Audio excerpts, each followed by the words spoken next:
Lance, would you like to talk about briefly this study that we're going to learn about today, and explain how the report will be used by the state transportation decision makers? Happy to. Again, my name's Lance Giles, and I'm the lobbyist for the Idaho Walk Bike Alliance. We're really lucky to have this report, and we're extremely lucky to have Dr. Fry presenting this report. What's different or just unique about this report is going to be used in the future by policymakers probably for the next 10 years in making transportation decisions.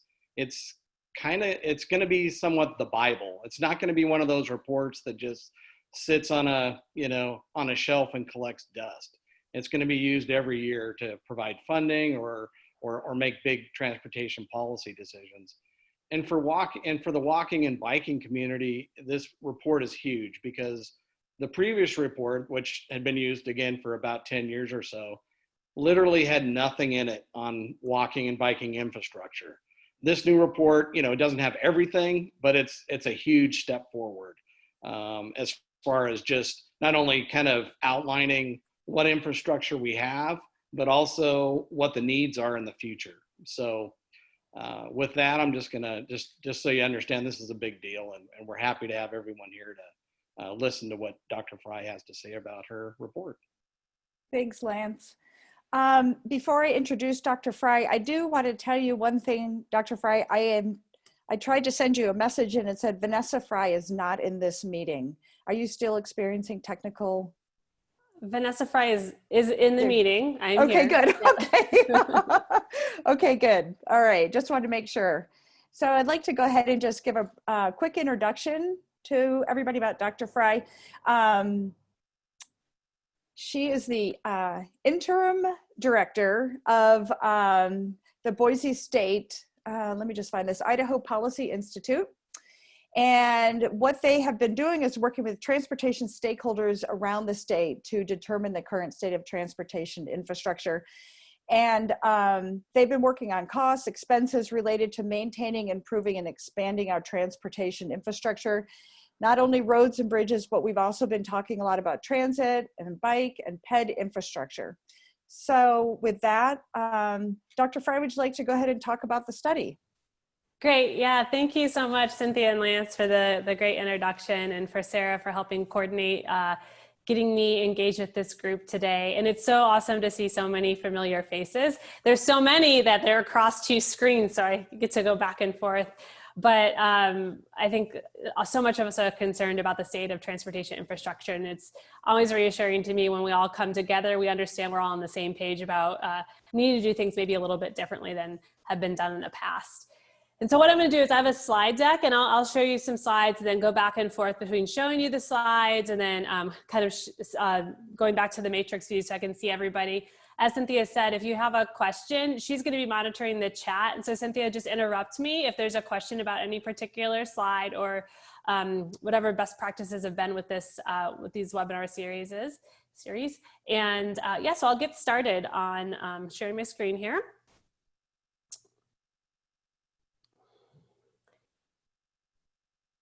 So as Cynthia and Lance said, we've been, the Idaho Policy Institute has been working with a number of stakeholders, and I'll show you a slide with all the stakeholder groups that have helped fund the report in a couple minutes. We started working on this in 2019, and initially, it's sort of hilarious to me now, but initially we thought it was going to be a much smaller, quicker study. And that we were going to have it done last December, actually, was the initial idea. We started talking with the group about it over a year ago. We quickly realized that the update that we were making to the governor's task force report that was released in 2011 regarding transportation infrastructure, that a lot more attention needed to be put into this update. A lot of data needed to be gathered. And so so now the plan is to have it completed within the month, so at the end of July. So I wanted to just let people know a little bit about the Idaho Policy Institute. I am the interim director. I have the former director, Greg Hill, on this slide too. This was the group that initially started working on this transportation infrastructure project. And so you can see we've got a pretty big group now at Idaho Policy Institute. We launched 4 years ago. Greg and I launched it, just the two of us, to be a research resource for Idaho's decision makers. I'm a little humbled and maybe a little bit nervous about what Lance was saying regarding the utility of this report. To think of any research that I would be engaged with would be called the Bible for decision makers is terrifying in some ways. But, you know, that's what we want to do as the Idaho Policy Institute, provide objective research resources for decision makers across the state and beyond. So this isn't the first piece of research we've done on transportation infrastructure. The report on the right was one that we released in 2016, and it really was looking specifically at about the economic impact of investing in transportation infrastructure in Idaho. And we also have been working closely with a number of individuals who put out the report on the left, which was the governor's task force report. So that was Governor Otter at the time. The task force was actually led by now Governor Little. So many of the people that were engaged with that report have guided us with this report. As Lance mentioned, that 2011 report that was released really has really kind of set the stage for the gap in funding that was needed to address transportation infrastructure in the state. And it wasn't, so it did not include bike and pedestrian. It did include transit to some extent, but not bike and ped.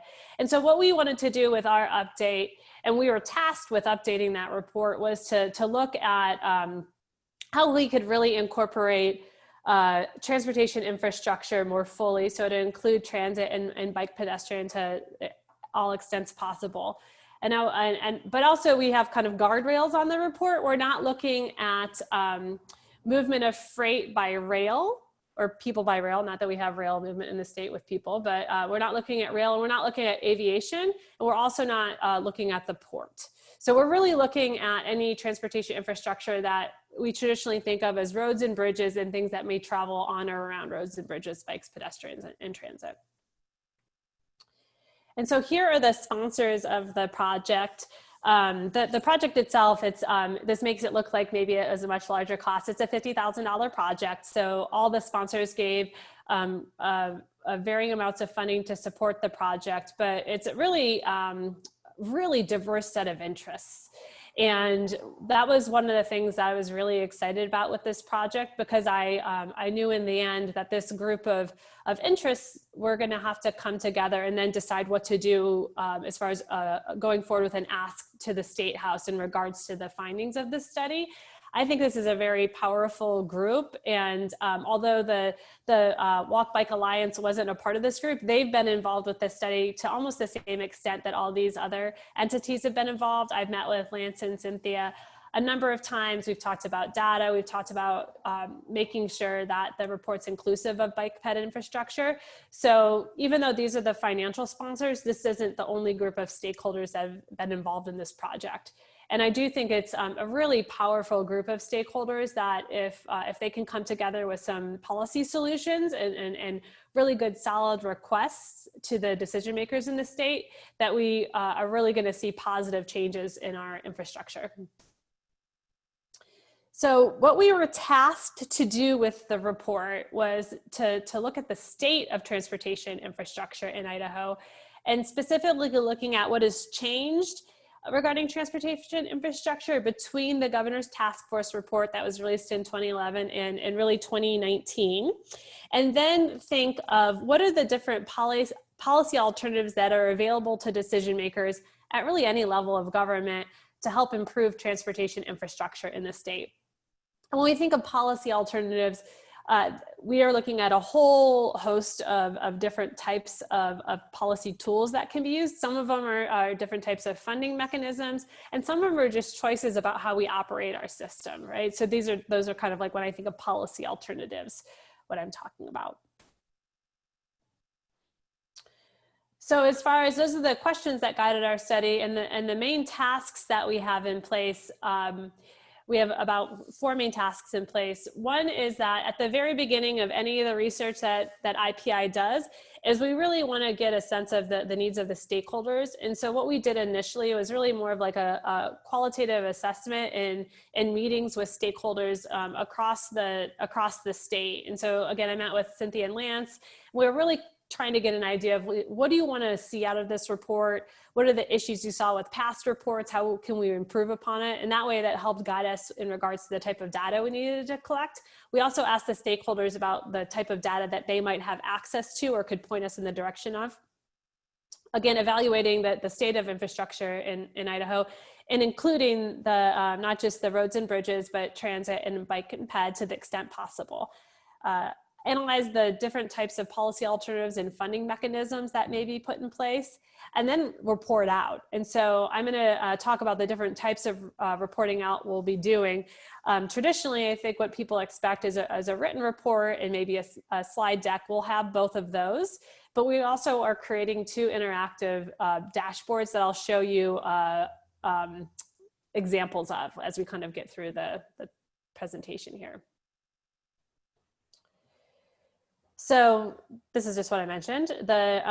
So the report and slide deck, the interactive map, which is going to be an interactive map of all 50 states with the different policy alternatives and how certain states have taken different alternatives into account. So for example, like gas tax is one of the alternatives that we have, and we can look and see how gas tax has been implemented across other states.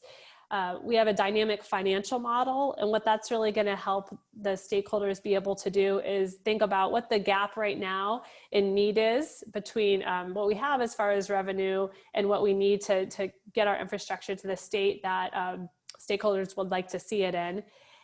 So we could put different policy alternatives into that financial model and see how we can close that gap. And then we are going to be presenting the findings at the upcoming IACI regional meetings. The first one is scheduled to be in Post Falls. It seems like every meeting I'm supposed to be presenting at lately gets canceled or is online. So right now it still sounds like it's gonna be in person. And so that's the intention, is to present those results there. And so today what I'm gonna be sharing with you are more overall findings and a little bit about the financial model, but I won't be sharing the dollar amount of the gap that we've settled in on. There's some final tweaking that we're doing, but we're waiting until the official presentation to share that information. So in regards to initial findings, and some of these might not, some of these might just confirm what you already know, which is okay. When you have findings that confirm what you already know, those are just as significant as findings that demonstrate new knowledge creation. And so one of the findings that continues to be clear, we found it in our 2016 report, the Governor's Task Force found it, is that investing in safe, reliable transportation systems strengthens any economy. It's going to strengthen rural economies. It's going to strengthen metropolitan economies. It's going to strengthen the whole state's economies. So thinking about how we can make those investments in a wise way to make sure we're supporting our economic infrastructure and not just our transportation infrastructure. One of the things that hasn't been addressed very clearly in the past is the issue regarding deferred maintenance. So deferred maintenance on the road and bridge infrastructure side of things, that would mean that you have the life of an asset. So depending on the type of road or the type of bridge, that asset is going to have a certain lifespan, and it varies again across the different types. And that asset, in order to achieve that lifespan, needs to be maintained on a regular basis. Right now, we have a gap in the revenue that we need to actually maintain those assets at the level that would allow the assets to live out their full life, so to speak. And so because we have that deferred maintenance, we have assets that are falling into disrepair more quickly, and then it's a higher cost to actually get them up to where we need them to be. That's not every single asset, right?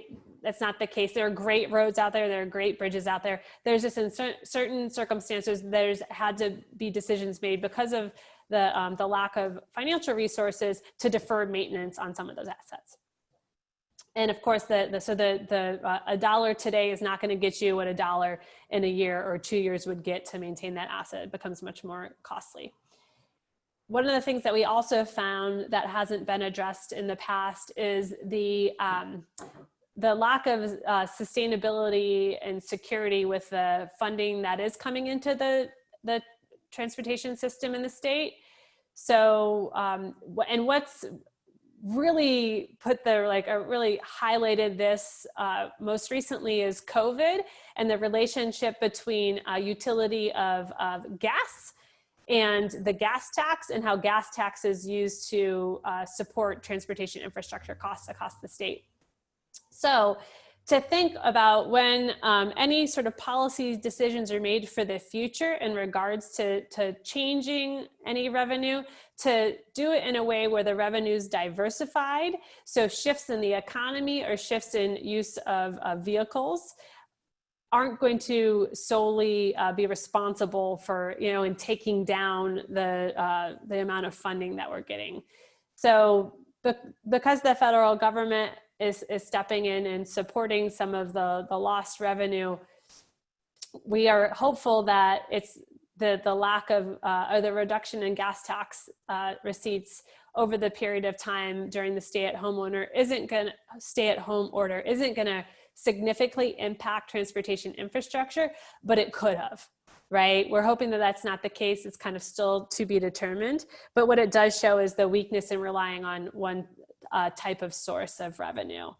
And it's not only just people purchasing or driving vehicles, it's also the type of vehicles that people are driving. As vehicles become more efficient, or as people move into driving electrified vehicles, that of course affects the amount of gas tax receipts we're able to bring in.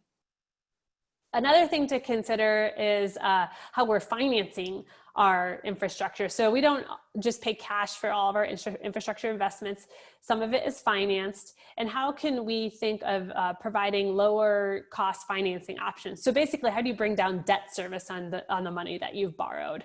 And there are different policy alternatives that are available for the state to consider. And then finally, a couple times I've mentioned, to the extent possible, we're presenting certain findings. So this points to the limitations. There's two main limitations that we've found with this project. One is regarding data. So we know that bike and pedestrian infrastructure needs more attention than it's gotten in the past. It's been really hard to quantify how much it would take to get the infrastructure to where it needs to be. Part of the issue is that this is a statewide report. It's not a report on any individual community or any individual highway district.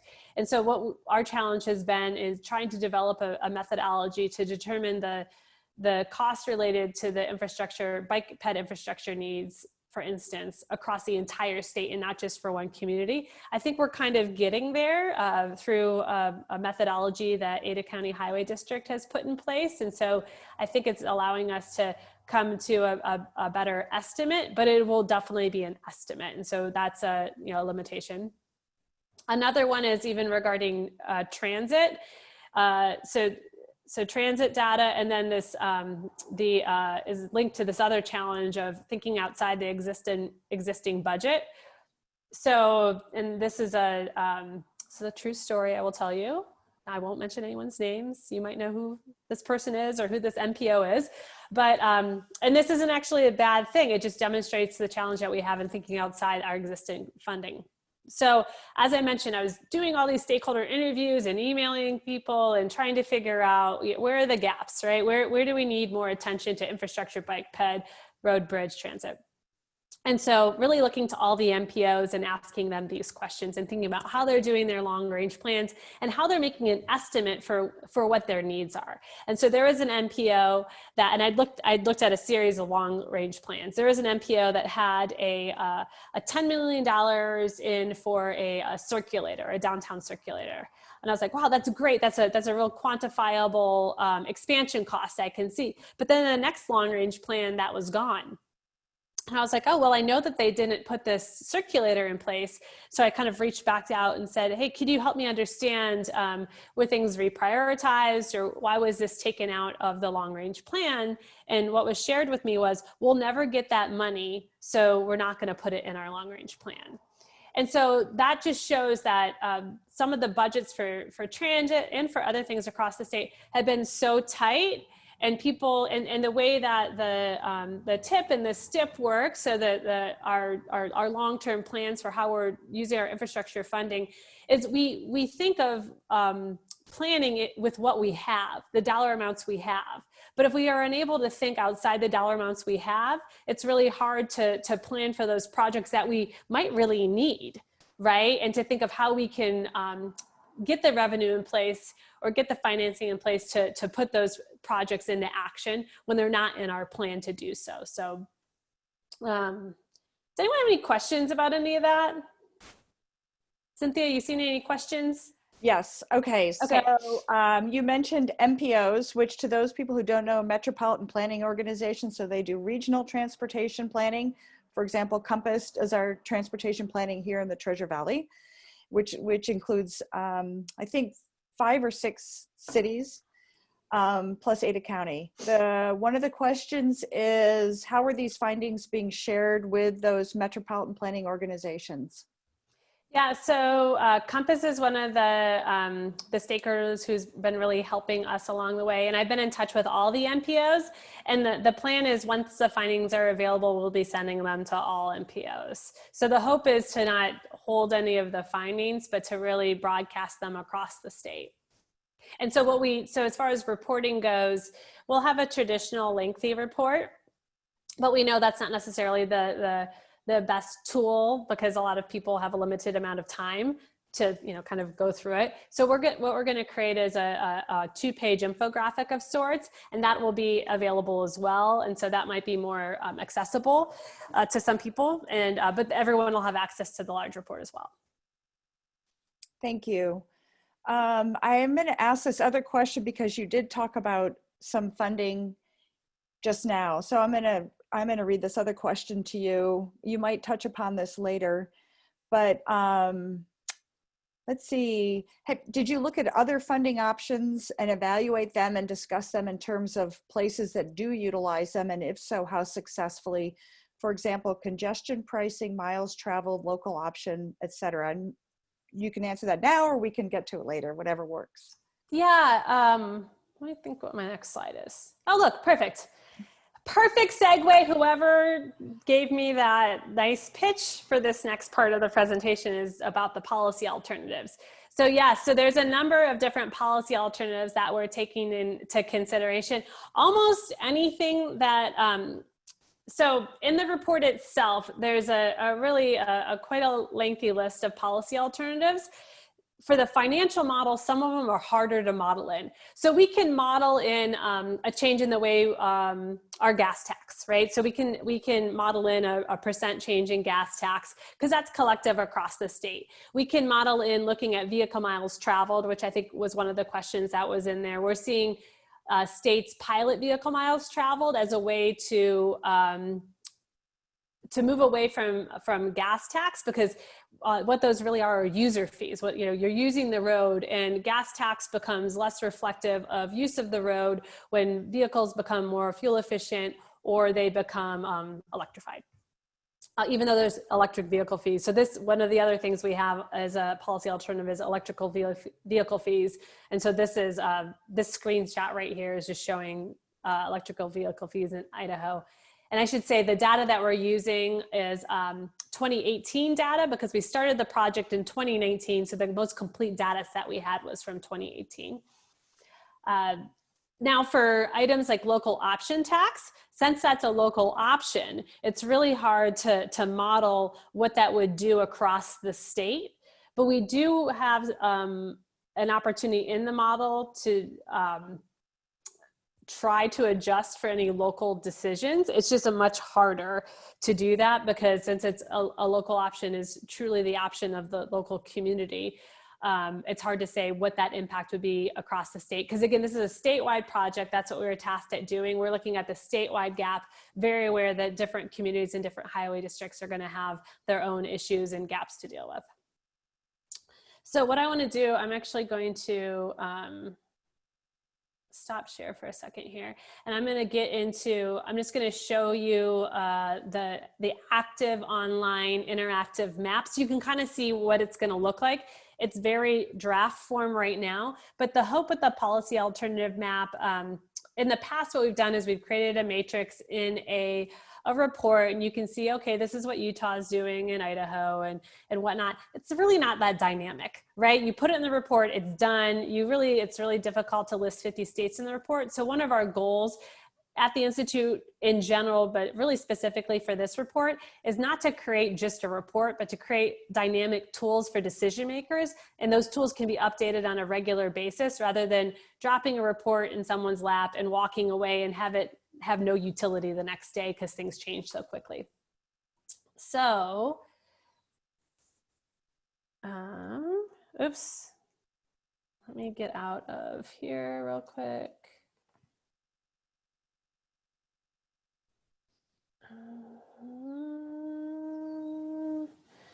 All right, let's share my screen again.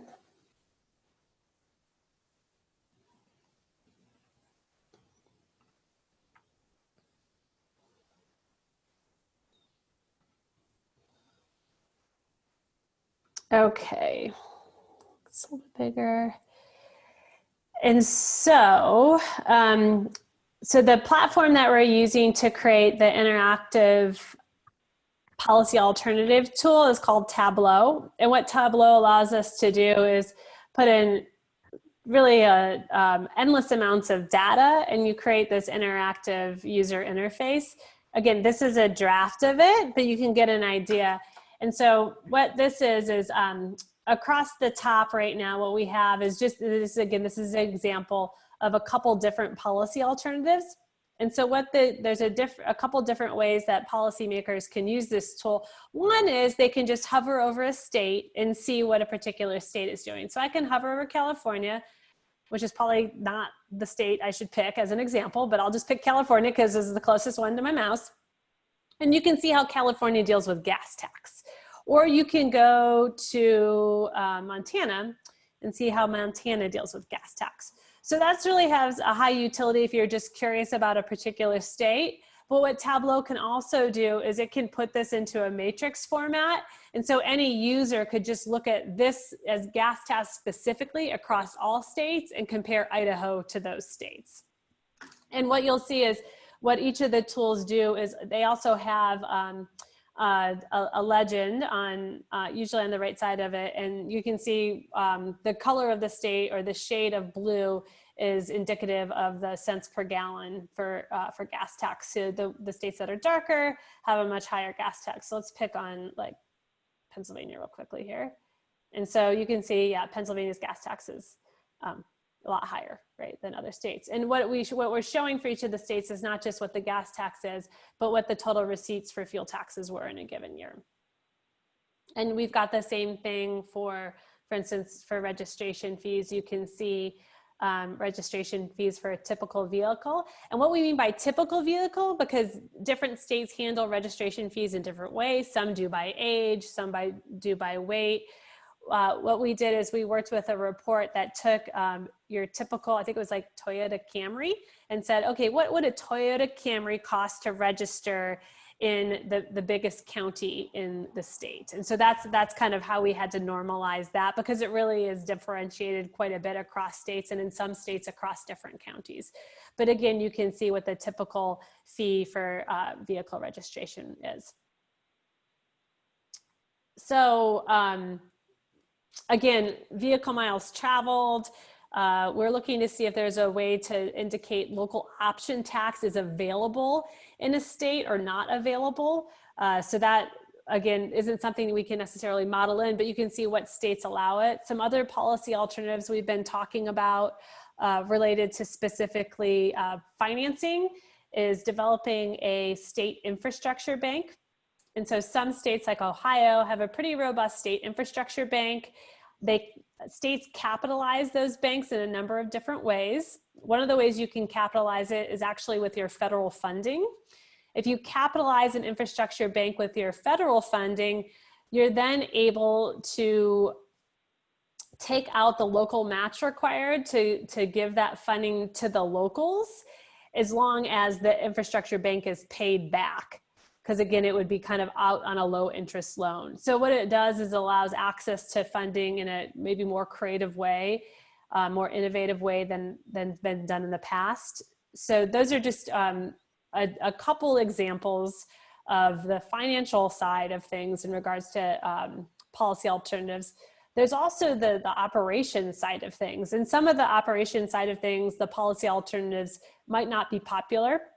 And as a caveat, we're not making any recommendations as the Idaho Policy Institute. We're trying to provide a whole host of options, and then decision makers can weigh those options and make decisions. So we're not saying that one or another alternative should have primacy over another.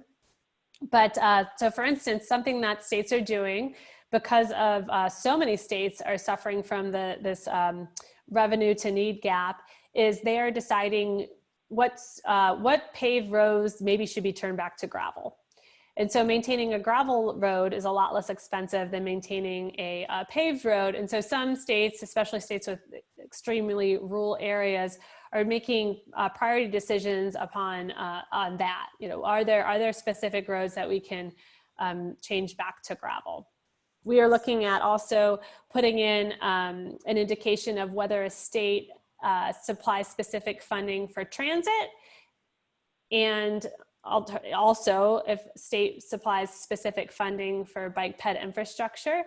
So we're really looking again at state level policy alternatives, so not federal level alternatives. So what state decision makers can do that's different, rather than how the Fed falls into policy alternatives, because the decision makers that we're focusing on for this report are decision makers at the state level.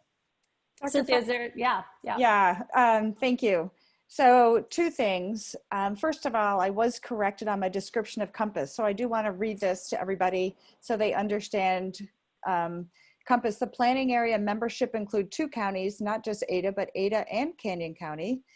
All the cities in those 2 counties, ACHD, and 2 of the 4 highway districts in Canyon counties, Boise State, ITD, and others. So thank you for clarifying that, so that I was able to share that with everybody.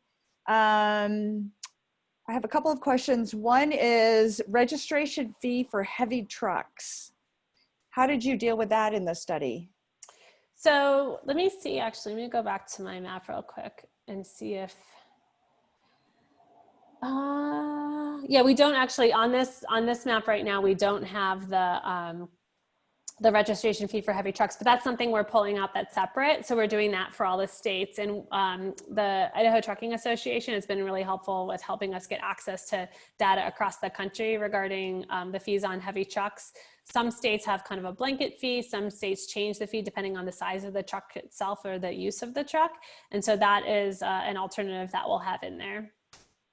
Great. I'm going to read this question because it's a little bit lengthy. Let's see. Public officials using this report to keep building and building and building, so those are roads, without regard to actually measuring ROI. For example, ITD uses no economic development or health metrics to distinguish what type of transportation investments we should prioritize. So the more we build, the more we force taxpayers to assume maintenance obligations. Do you want to talk about that? Well, as a professor, that seems like more of a comment than a question, but I will happily address it because it's something that we're certainly taking into consideration. Something I didn't, and it's a super important comment. Like it is, I'm not belittling the comment at all, because it's really the key, the way that we are planning as a state. We're seeing, so let me go off on my soapbox tangent here on what I project is going to be happening in our state in the next couple years. So if we think we've been seeing an influx of population into the state now, it's going to change, and it's likely going to change dramatically to the point of we really need to get ahead of the curve, because we saw of course, increasing urbanization in Idaho, but what we were seeing before COVID was large metropolitan areas were seeing a population decrease for the first time in decades. Where were those people coming? To places like Idaho, to places like Tennessee, to places that weren't necessarily thought of as any economic powerhouse before, but because of the way people are choosing to live and the way we're able to work, we can almost live anywhere.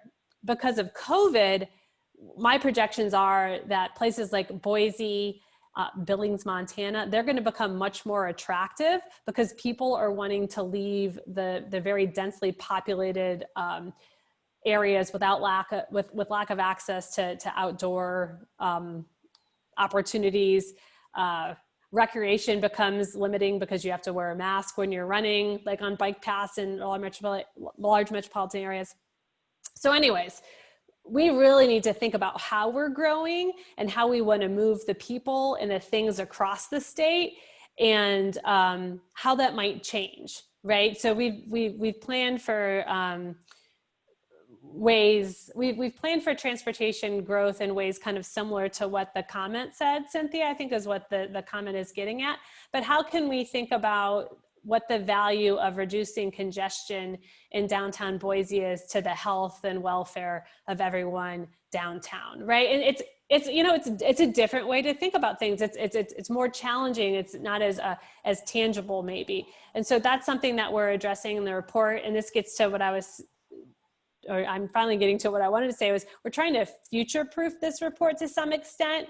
So we know today how people are moving. That doesn't mean that's how people are going to want to move or need to move tomorrow or in 5 years or certainly in 20 years. And so how can we create a tool for decision makers that takes that into account, right?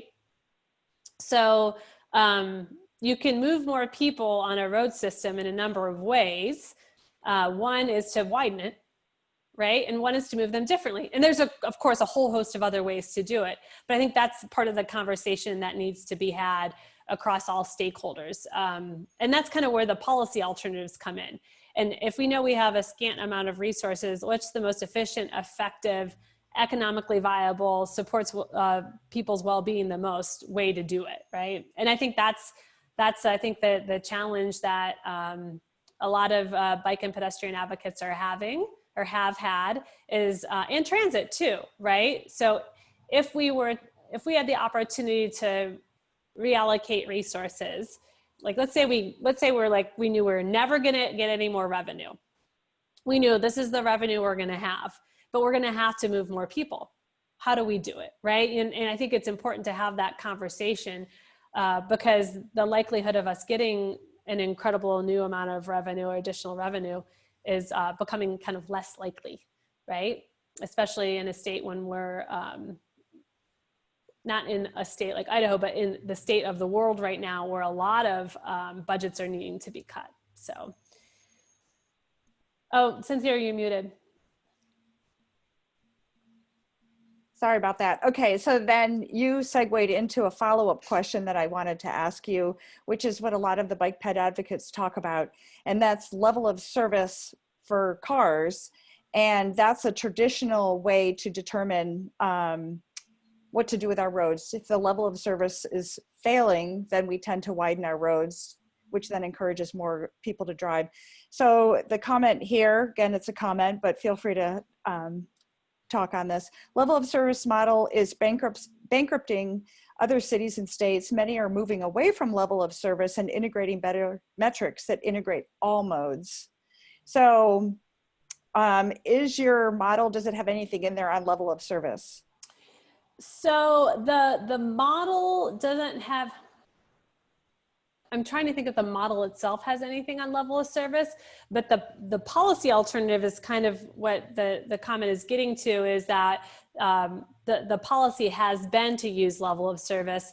And the question is, are there other policies out there that would be different or a modification of level of service that would be more suitable for the way that Idaho is going to grow its transportation infrastructure in the future? And when I say grow, that doesn't necessarily mean more roads or bridges or more transit. It just means like grow with the community, right? How are we going to change?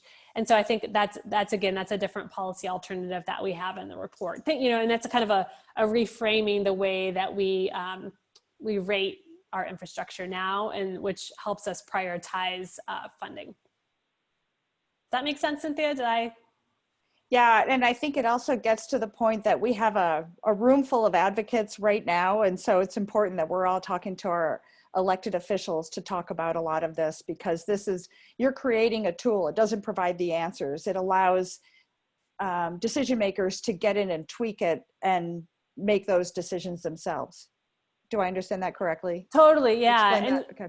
Yeah, and so what my goal, so like personally, like I'm a bike ped advocate, and in transit, I've worked in public transportation before I came to Boise State. So personally, like, I'm an advocate, right? I want my kids and myself to be able to, walk to the store, bike to school safely. But I understand that not everyone is a user. Not everyone has the same level of desire to use the system. And so how can we have a conversation with people from different parts of the state, from different backgrounds, with different values, right? To think about the transportation system more holistically, right? Does that make sense? And so what we're trying to do with this report is not to advocate for more bike ped infrastructure or more transit or more money towards roads and bridges. It's to help policymakers have a understanding of that there is this big transportation system, and it does include roads, bridges, bike ped, and transit infrastructure. And so any decision that should be made about the funding would be best made holistically, instead of taking just one of those pieces of infrastructure into consideration. Great. Okay. So I'm going to keep going with these questions because we've got them rolling in. Another one is, this is from Matthew Condi at AAA. How does your study factor in the Idaho Transportation Improvement Plan with its sizable list of weight restricted bridges, etc.? Does your plan factor in the urgency of these repairs or replacements? So so we worked really closely with Idaho Transportation Department and with LTAC to determine, and the Association of Highway Districts, to really look at the state of roads and bridges. And so again, this is a statewide study, so we haven't taken every single road and bridge into account to say, its level of safety or anything like that. But what we've done is projected the lifespan of an asset, and then taken into consideration deferred maintenance and the impact of deferred maintenance, which would lead to the quality and safety of a bridge, right? So if there's deferred maintenance. So I don't know if that exactly answers your question, but we weren't able to really look at every single asset, right? We didn't go out and actually measure the quality of pavement, for example. ITD is working on some technology that allow them to do that more readily. And so what the model really does is allows us to kind of take an estimate based on life of the asset and amount of revenue that's been put towards that asset, and then kind of project the state of the asset and how much would be needed to get it back up to par where we want it to be. Great. Okay, that makes sense. So the federal government, this is a comment and then a question. The federal government is considering tying transportation funding with certain requirements for land use policy. So we're shifting slightly into land use. Are there any states that you have looked at that have policies that integrate land use or zoning policy with funding or transportation infrastructure? That's a good question. That is a good question. So would this be, this might be a question back to the questioner. So I wondered if this is related to transit-oriented development, or if that's kind of what they're looking at. So we haven't looked at because we're not looking at federal funding, we haven't actually looked at how different, how that change would affect any federal revenue. We're more looking at the changes that the state could make in regards to how it uses its federal revenue, or how it could change the revenue structure for revenue that's collected or borrowed by the state. So, but Cynthia, will you just read the first part of that question again so I can write it down? Yes, sure, no problem. The federal government is considering tying transportation funding with certain requirements for land use policy. Okay, yeah. And then the question is asked about tying in or integrating land use zoning policy with funding for transportation infrastructure. Yeah, we have not looked at that. Okay. Okay. But again, so on the policies, so tying it to funding, like planning requirements to with funding we haven't done, but again, a policy alternative is the way that we are using and creating our transportation system. So transit-oriented development is something that we mentioned in the report.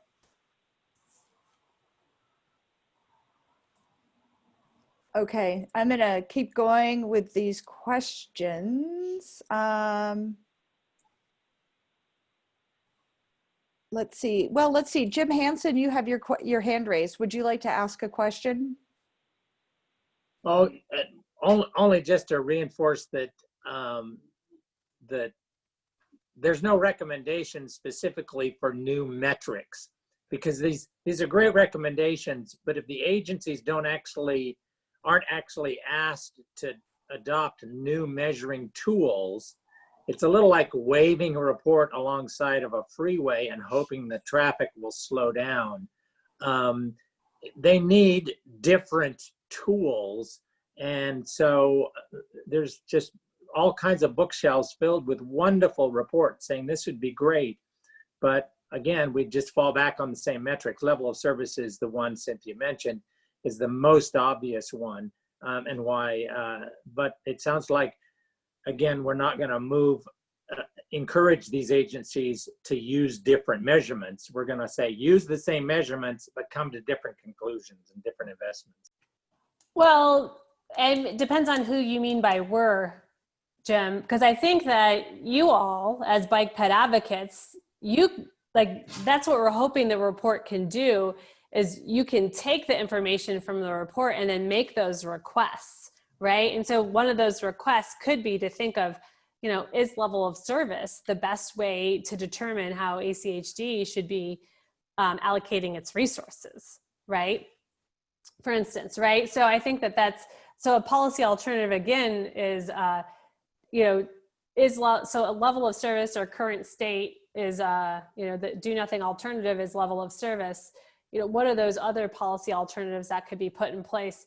But I think it's the collective group that will need to advocate for what those changes would be. And, frankly, as you all know, the voices of the bike ped transit advocates, they're not as loud as the road bridge contractor advocates. I'm not saying that it's wrong or right. It's just that's been the case historically.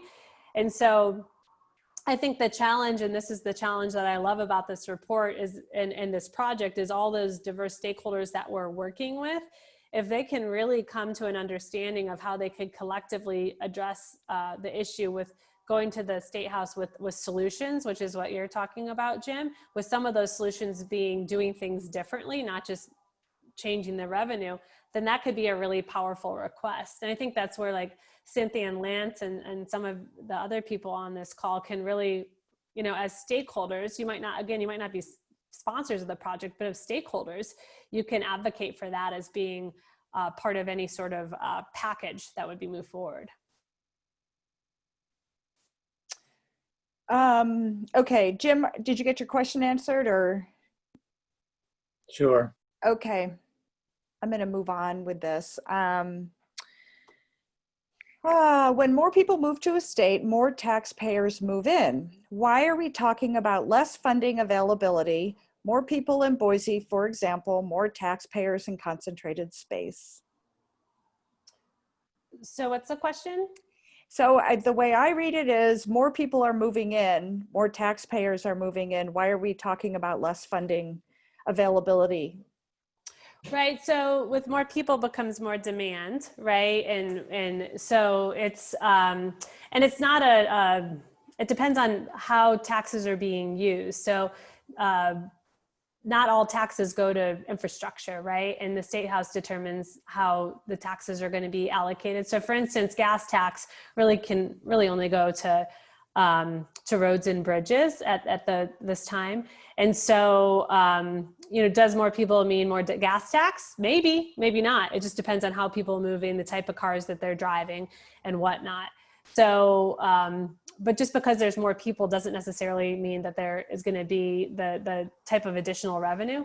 That said, we do have in our model an adjustment for more people. So, and that relates not just to the gas tax, which that affects it in the model, but it also impacts the other taxes that would be related, like sales tax. We would assume if there's more people, there's more sales tax. And so more sales tax revenue would be able to go to transportation infrastructure. So that's built into the model, but population growth alone doesn't solve the gap. Thanks, Dr. Fry. So those are all the questions that I have here. I want to open this up to see if anybody would like to ask a question. We have about 5 minutes left, so we have time for a couple of more questions.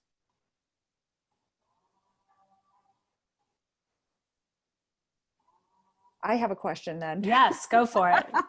Well, I want to talk about COVID for just a second, because we've been watching vehicle counts on our roads, and we have not seen them return to normal yet. And is that going to play any kind of be a factor in your report, or do we just assume this is a blip and we're going to go back to normal one day? And is there a discussion on that?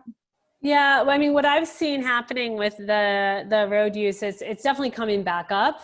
And in some cases, it's getting pretty close to pre-COVID movement. And we definitely mentioned COVID in the report, but it's really hard to project what's going to happen, right? And especially if we go back to the population increase side of things, what type of population will be moving here? Will they be using their vehicles? Are they going to be commuting? Are people going to be working from home more? I think there's kind of a lot of unknowns.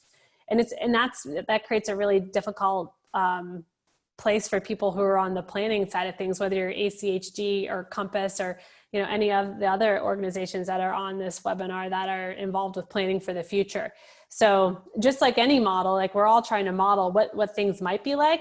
None of us are right? Like, because we don't know, because it's a model, right? We don't have the true data of how it's going to be. So I think we're doing the best that we can with the information we have. No one projected COVID was going to happen, right? That probably was unlikely to be in anyone's model. But, will COVID change the way that transportation infrastructure is being financed or kept up? I don't know the answer to that right now. But we definitely have something. It's impossible to do anything right now and not mention it, right? Thank you. I'm going to read you another question here that just came in. Did you monetize the benefit of funding and implementing an effective preventive maintenance program at some point versus dealing with breakdown maintenance cost issues or risks? Yep. So we've got the model can assume that there's any number of level of deferred maintenance. And so I think that's what it's getting at. And so, yeah, that's in the financial model itself. And I think, again, one of the points we're trying to make, both with the model and in the written report itself too, is there's a high cost to deferred maintenance, understanding that sometimes that decision needs to be made because there isn't the revenue to maintain everything at the level that we'd want to maintain. And that's across all systems.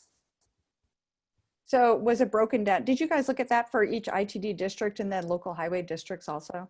So we did, again, across the entire state. So we, and I think one of the challenges is for any one highway district to kind of see themselves in the report in the model, that might be really challenging because everyone's in the model. And so someone might look at the assumptions we made for the, how much it costs to chip seal a mile of road, right? All that we did to get to that number was pull all the highway districts in and take into account all the miles across all highway districts, the cost that they're paying, and try to say typically. Now, is that chip seal amount different in Ada County than it is in Camas County? Yeah, probably it is, right? So it's going to be hard for any one county to see themselves. And again, a model is just that, it's modeling off of, and we're making estimates. And so it's not the truth of what the future will be, it's what the future might be based on these different inputs. Well, okay, one more time, I'm going to open it up for questions from the group. We have a couple minutes left. Dr. Fry's done an amazing job with answering these questions. I hope it has helped, but does anybody have anything that they would like to ask her? Well, let me add to, so Cynthia, I don't know if that's, well, I've got a slide with my contact information on it, but you're more than welcome to share my cell phone and my email address with anyone ever on this call or whatever, anyone that wants to like share information that they might have or concerns that they have about the report. I think it's really important to show, you know, to be clear about what we're trying to achieve, but then to acknowledge the places that we maybe weren't able to go, but that doesn't mean they're not as important, right? It just isn't what we were tasked with. And so I think it's really important that anyone that feels that, you know, if they have concerns about what we've done, or you see a huge gap, just pop me a note or pop Cynthia or Lance a note.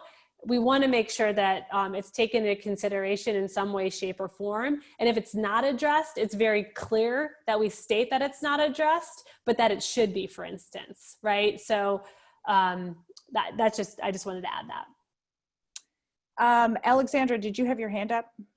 Yes. I'm not sure how to quite phrase this, but one of the points that you mentioned in the beginning, that reliable and safe transportation systems strengthen state and local economies. I'm curious if the report goes into any like detail on the variety of infrastructure for various modes versus more singular mode focused transportation infrastructure, and how that impacts local economies and then maintenance costs. Yeah, so definitely, I think that's a really good question, and that gets at like how, you know, how are we using the roads now, and how can we use them differently, and how does that add to the economic viability of any community? And one of the things that I've talked with Cynthia and Lance about is like the health costs related to maybe congestion or lack of safety. We're trying to work that in as much as we can.